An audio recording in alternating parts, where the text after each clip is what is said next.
then the heart remains soft and sensitive. But when you're hell-bent on getting this thing or that or the other, you become ruthless, you become hard, you become insensitive. But all you need is a few minutes reflection to see this. How can you love people when you need people? You can only use them. When you need them emotionally.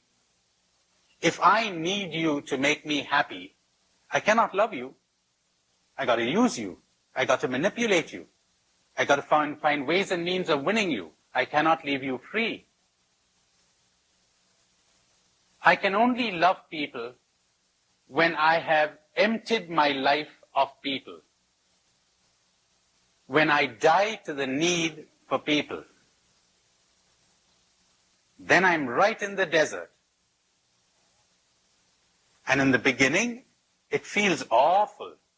It feels lonely.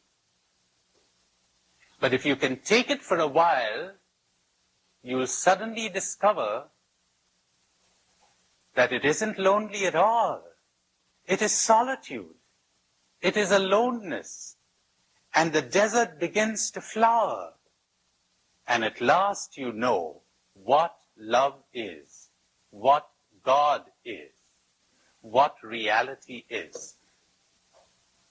But giving up the drug in the beginning can be tough unless you have a very keen understanding and you have suffered enough.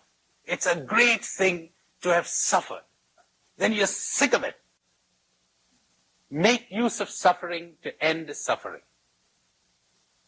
But people suffer and they go on suffering, and that's why I said to you, the conflict within me sometimes between the role of spiritual director and therapist. As therapist, well, let's ease the suffering. All right. As the spiritual director in me says, let her suffer. She'll get sick of this way of relating to people. And she'll finally decide to break out of this prison of emotional dependence on anyone. Am I making sense? Big conflict at times. Shall I offer a palliative or remove the cancer? Not easy to decide, I'll tell you that. And when the cancer becomes painful enough, you're right, you're ready. If you have understanding. And you're ready to watch it. He says, this book, and he slams it on the table. Let him keep slamming it on the table. Don't pick the book up. All right. Lots of work to be done in the spiritual life. So much work.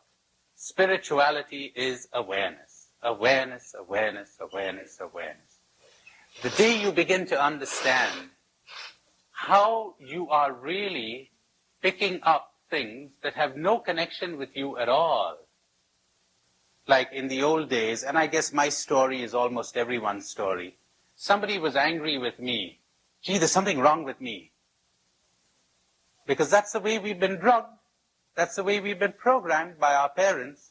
When mother got angry with you, she didn't say there's something wrong with me. She said there's something wrong with you, or I wouldn't be angry. Until I made the great discovery that if you are angry, darling, there's something wrong with you. So you'd better cope with your anger. Stay with it and cope with it. It's not mine. Now, whether there's something wrong with me or not, I'll examine independently of your anger. I'm not going to be influenced by your anger. And the funny thing is, when I can do this without feeling any negativity towards you, I can be quite objective towards myself too. Because only a very aware person can do this. Not pick up the guilt, not pick up the anger. You're having a tantrum, too bad. I don't feel the slightest desire to rescue you anymore. And I refuse to feel guilty. I must talk about guilt. It's like, I'm not going to hate myself for anything I have done, because it gets you nowhere. That's what guilt is. I'm not going to give myself a bad feeling and whip myself for anything I have done, right or wrong. I'm ready to analyze it, to watch it, and say, well, if I did wrong, as I will show you presently, it was in unawareness. I was hypnotized. Nobody does wrong in awareness. And that's why theologians tell us, nicely, it's very beautifully said, that Jesus could do no wrong. Now that makes very good sense to me, because the enlightened person can do no wrong. What do you think? Was Jesus free? You mean he couldn't do wrong and he was free? Because he was free, he couldn't do wrong. Now, since you can do wrong, you're not free. Because we're chained by something. So you're not free. That's a pretty nice bind you got yourself into, isn't it? Well, it's interesting. You know, if I'm sitting here and somebody comes up to me and says, "Are you free?" I say, "Yes, I'm free." "Well, here's this machine gun." He gives me a light machine gun. He says, "Why don't you mow all these people down?" I say, "Excuse me, I'm not free to do that. I got too much sensitivity to people to be able to do that. I cannot do it." Does that make sense to you? As soon as you have a sensitive heart, you cannot do this. You simply cannot do it. "Could you do it?" He says, "Yeah, I can. All right, sit here." He sits here, and he says, "Wait a minute, this isn't freedom, this is a sickness. You need healing." This has far-reaching consequences.